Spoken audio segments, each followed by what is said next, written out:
दफ्तर खारजा पाकिस्तान के तर्जुमान जाहिद हफीज़ चौधरी साहब, बहुत शुक्रिया जाहिद साहब आपका ज्वाइन करने के लिए। आपका तो ये 2-3 दिन बड़े मसरूफ़ गुजरे होंगे। अच्छा, सबसे पहले हम ये बात कर लेते हैं कि जो अब अफगानिस्तान में इतनी बड़ी तब्दीली आई जो कि मेरे ख्याल से लोग एक्सपेक्ट नहीं कर रहे थे। आप उधर देख लें कितनी बड़ी तादाद थी और क्या कुछ नहीं था उनके पास, इतनी सरमायाकारी, इतना टाइम लगाया उन्होंने, और यहाँ पे तालिबान की तादाद भी कम थी। एक्सपेक्ट नहीं किया जा रहा था कि एक एक करके इस तरह फतह करते चले जाएंगे और इतनी बड़ी कामयाबी उनको नसीब हो जाएगी। कैसे देखते हैं पूरी सिचुएशन को? जी फिर देखें, सबसे पहले तो पाकिस्तान का अफगानिस्तान में ऑब्जेक्टिव को समझना ज़रूरी है। Pakistan has always desired peace in Afghanistan. हम ये समझते हैं कि अफगानिस्तान के अवाम ने बहुत सफ़र किया फॉर ओवर 4 डेकेड्स जो वहाँ पे कॉन्फ्लिक्ट रहा जी। लेकिन अफगानिस्तान के बाद अगर किसी ने सबसे ज़्यादा सफ़र किया तो वो पाकिस्तान है। We suffered over 80,000 casualties, we suffered economic losses of over $150 billion. हमारी छोटी कुर्बानियां नहीं। फिर we have hosted over 4 million Afghan refugees. उनकी वापसी जो है वो पाकिस्तान से ज़ाहिर है कि अपने होमलैंड में डिग्निफाइड मैनर में वो उसी वक्त मुमकिन हो सकती है जब अफगानिस्तान में पीस होगा। फिर हमारा जो एक इकनॉमिक विजन है रीजनल कनेक्टिविटी का, तो इन सारी चीज़ों की वजह से हम ये समझते हैं कि there is no country that is more desirous of peace in Afghanistan than Pakistan. इसीलिए हमने उसके लिए काम भी किया। ठीक है। अब हम ये समझते हैं कि इस वक्त एक अपॉर्चुनिटी है। अपॉर्चुनिटी इस सेंस में है कि इंटरनेशनल कम्युनिटी का हमें कन्वर्जेंस नज़र आ रहा है फॉर पीस एंड रिकन्सिलिएशन इन अफगानिस्तान। ठीक है। हम ये चाहते हैं कि ट्रांजिशन का जो प्रोसेस है वो वहाँ पे पीसफुल हो, स्मूथ हो। हम ये चाहते हैं कि इस वक्त अफगानिस्तान की जितनी भी लीडरशिप है वो बैठे और एक पॉलिटिकल सोल्यूशन की तरफ जाएं। हम ये चाहते हैं कि एक इंक्लूसिव पॉलिटिकल सेटलमेंट हो अफगानिस्तान में ताकि ड्यूरेबल पीस हो सके वहाँ पर। देखिए, बहरहाल अफगानिस्तान के फ्यूचर का फैसला अफगानिस्तान के अवाम ने करना है, किसी भी मुल्क की अवाम करेगी। बिल्कुल करेगी। तो हम ये चाहते हैं कि इस वक्त अफगानिस्तान की अवाम के लिए ये जो अपॉर्चुनिटी है, they must seize this opportunity. लेकिन साथ ही मैं ये भी कहूँगा कि इंटरनेशनल कम्युनिटी की इस वक्त एंगेजमेंट बहुत ज़रूरी है। अफगानिस्तान के लिए इंटरनेशनल कम्युनिटी की एंगेजमेंट हो, वो इनकरेज करें इस पीस प्रोसेस को, ताकि अफगानिस्तान में देर पा अमन का क्या मुमकिन हो सके। ठीक है। अच्छा, आपने बड़ी अच्छी बात की कि अफगानिस्तान की आवाम डिसाइड करेगी कि उनको क्या करना है। किसी भी मुल्क की आवाम पे बड़ा निसार होता है कि वो क्या करना चाहते हैं। बल्कि ये जो भी तालिबान को कामयाबी मिली, आप अग्री करेंगे मेरी बात से, सेकंड करेंगे मेरे अल्फाज को, कि डेफिनेटली उनकी आवाम उनके साथ खड़ी थी तो उनको कामयाबी मिली है। और जहाँ जहाँ से जिन लोगों को निकालना चाहते थे वहाँ पे पथराव किया जाता था, उनकी गाड़ी पे पत्थर बरसाए जाते थे। और ये जो तालिबान है इन पर बाकायदा फूल बरसाए गए। यहाँ से पता चलता है कि अवाम किसके साथ थी।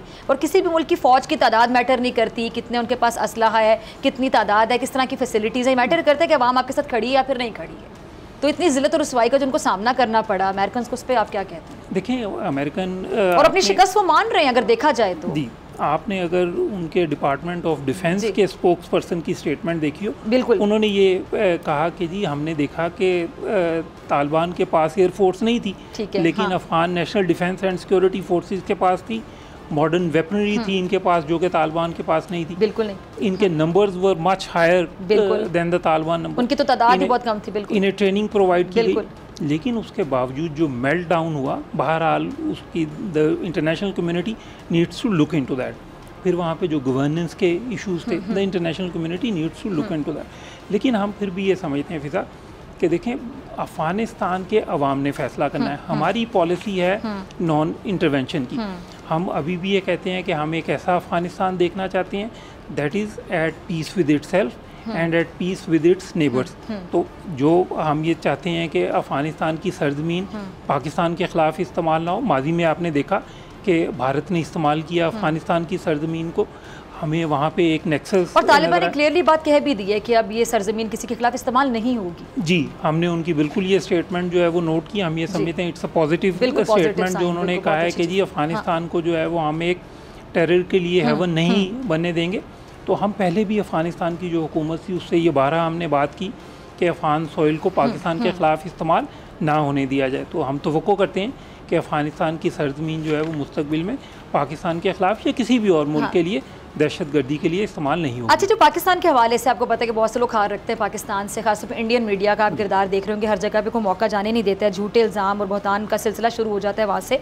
तो ये भी बात उनको हज़म नहीं हो रही। तो अफगानिस्तान में तब्दीली आई है, पाकिस्तान के हवाले से बड़ी बातें होती रही कि पाकिस्तान से मदद जाती रही, पाकिस्तान से लोग जाते रहे, यहाँ तक बातें होती रही। तो मैं वैसे सोच रही थी ना लाइटर नोट कि अगर पाकिस्तान बाकी मदद करता रहा या पाकिस्तान से लोग गए, चले एक सेकंड के लिए मान लें, तो फिर पाकिस्तान ने सुपर पावर को शिकस्त दे दी तो पाकिस्तान को सुपर पावर मान लिया जाए। जी देखें फिजा, इसमें हम ये समझते हैं कि ये बिल्कुल भारतीय प्रोपेगेंडा है। हमने हमेशा ये कहा, और भारत का तो एक आपको रियासती सरपरस्ती में प्रोपेगेंडा, एंटी पाकिस्तानी प्रोपेगेंडा नजर आता है। देखें ये तालिबान ने इस दफ़ा जो अपना ऑपरेशन किया, उन्होंने तो शुमाल से शुरू किया, बिल्कुल ऐसा ही है। पाकिस्तान के बॉर्डर से जो है वो बहुत दूर था। तो ये बात, लेकिन भारत की ये बात आज इंटरनेशनल कम्युनिटी में कोई मानने के लिए तैयार नहीं है।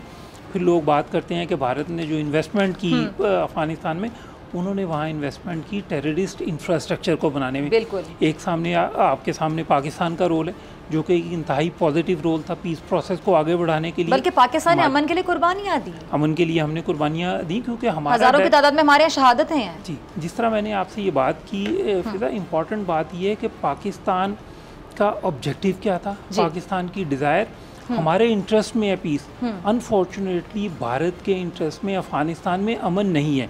इसीलिए आज आप देख रहे हैं कि भारत जो है वो तनहा हो गया है, क्योंकि इंटरनेशनल कम्युनिटी का कन्वर्जेंस इस वक्त पीस एंड रिकन्सिलिएशन पे है। जबकि भारत की कोशिश ये थी कि अफगानिस्तान में बदअमनी हो, एक सिक्योरिटी वैक्यूम हो, और उस सिक्योरिटी वैक्यूम का फ़ायदा उठाते हुए वो पाकिस्तान में दहशतगर्द कार्रवाइयाँ करवा सकें। इसीलिए हम ये समझते हैं कि अफगानिस्तान में जब ये सिक्योरिटी वैक्यूम नहीं होगा, वहाँ पे पीस होगा, वहाँ पे खुशहाली होगी, तो उसका ना सिर्फ अफगानिस्तान पे बल्कि पूरे खिते पे एक पॉजिटिव इम्पैक्ट। अच्छा, ये जो शामिल कुरैशी साहब की जो चीनी हम मनसब के दरमियान टेलीफोनिक रब्ता हुआ है, उसमें क्या बात की गई? उसमें क्या देखा जाएगा कि पाकिस्तान और चीन मिलकर ये फैसला करेंगे कि उन्होंने तालिबान हुकूमत को तस्लीम करना है, या फिर जो दीगर दोस्त ममालिक हैं उनसे भी मुशावरत होगी, उसके बाद ये फैसला किया जाए? देखें, जहाँ तक रिकग्निशन का बात है, हम ये समझते हैं अभी भी कि एक पॉलिटिकल सलूशन बहुत ज़रूरी है। पाकिस्तान ने हमेशा ये बात की, कोई अफगान कॉन्फ्लिक्ट का मिलिट्री सलूशन नहीं है। हम आज भी यही समझते हैं कि पॉलिटिकल सलूशन होना चाहिए, एक इंक्लूसिव पॉलिटिकल सेटलमेंट होनी चाहिए, लेकिन साथ हम ये भी समझते हैं कि इंटरनेशनल कंसेंसस बहुत ज़रूरी है। इसलिए जिस तरह मैंने पहले बात की, जो एक कन्वर्जेंस नज़र आ रही है इंटरनेशनल कम्युनिटी की ऑन पीस एंड रिकन्सिलिएशन इन अफगानिस्तान, उससे फ़ायदा उठाना चाहिए। अफगान लीडर्स को चाहिए कि इस वक्त जो है वो एक लीडरशिप अपनी दिखाएं और एक जल्द पॉलिटिकल सलूशन की तरफ मूव करें। ठीक है। अच्छा, अभी जिस तरह हमने तालिबान को देखा, जिस तरह की बातें की जा रही हैं, जिस तरह का बिहेवियर वो दिखा रहे हैं, खासतौर पर ख़वातीन काम कर सकती हैं, ख़वातीन डॉक्टर्स काम कर सकती हैं, उनके हवाले से एक तासुर जो दिया गया था, एक इमेज दिया गया था कि शायद तालिबान इस तरह की सोच रखते हैं, बंद-ज़हन है या कंजर्वेटिव है। लेकिन ये जो जिस तरह का बिहेवियर सामने आ रहा है, और आगे भी हम उम्मीद करते हैं कि बेहतरीन वो ताल्लुकात चाहते हैं, सबके साथ अच्छे तरीके से काम करना चाहते हैं, तो हम कह सकते हैं कि वक्त ने या कुदरत ने उनको एक मौका दिया कि वो लोगों को बता सकें कि उनके बारे में जो तासुर दिया गया वो उससे बिल्कुल उलट हैं, बेहतर हैं, और वो अमन का पैगाम देना चाहते हैं, अमन के ख़्वाह हैं प्रैक्टिकली, या उनको अपनी सोच है, किरदार अब बता सकते हैं दुनिया को। या हम ये भी कह सकते हैं जो इतने साल उन्होंने जिद्दोजहद की, अपनी गलतियाँ भी हो सकती हैं, अपने फ्लॉज भी हो सकते, तो उससे सीखा उन्होंने। जी फिजा, देखें, जिस तरह मैंने पहले भी कहा कि अफगानिस्तान के अवाम ने बहुत सफ़र किया है due to over 4 decades of conflict in Afghanistan. तो हम ये समझते हैं कि इस वक्त एक अपॉर्चुनिटी है, हमारी ख्वाहिश है, हम दुआ करते हैं कि अफगानिस्तान अमन की तरफ जाए।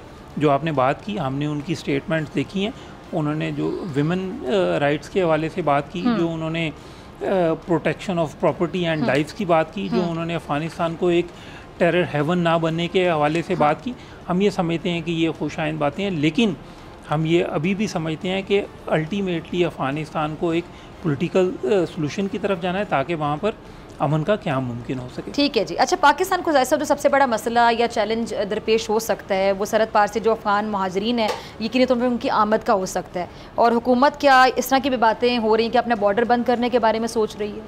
जी देखें, अभी तक तो अल्हम्दुलिल्लाह सिक्योरिटी की सिचुएशन जो है वो वहाँ पे इस तरह की नहीं है। जो एक फियर था ह्यूमैनिटेरियन क्राइसिस का, तो उस तरह की सूरत हाल वहाँ पे नहीं है। ठीक है। हम उम्मीद करते हैं, हमारी दुआ भी है कि सिक्योरिटी सिचुएशन वहाँ पे ऐसी ना हो जिससे एक ह्यूमैनिटेरियन क्राइसिस हो, या जिससे further influx of Afghan refugees की सूरत हाल पैदा हो। लेकिन अगर ऐसा होता है तो फिर हमारी क्या स्ट्रैटेजी हो? जी, हम ये समझते हैं कि उस वक्त इंटरनेशनल कम्युनिटी का एक रोल है, UN का एक रोल है कि जो इंटरनल डिस्प्लेसमेंट्स हों उन्हें अफगानिस्तान के अंदर ही अकोमोडेट किया जाए। जी ठीक है। अच्छा, कनाडा के वज़ीर आज़म ने तालिबान की जो हुकूमत है उसको बाकायदा तस्लीम करने से साफ इनकार कर दिया कि हम इस हुकूमत को तस्लीम नहीं करेंगे। तो अब जो आने वाले दिन होंगे मेरे ख्याल से बहुत अहमियत के हामिल होंगे। ये जो मगरबी ममालिक हो गए या यूरोपीय यूनियन हो गए, ख़ासतौर पर अमेरिका का, आप देखते हैं कि किसी किस्म का प्रेशर होगा इन पर, और अगर होगा तो किस हद तक आप देखते हैं?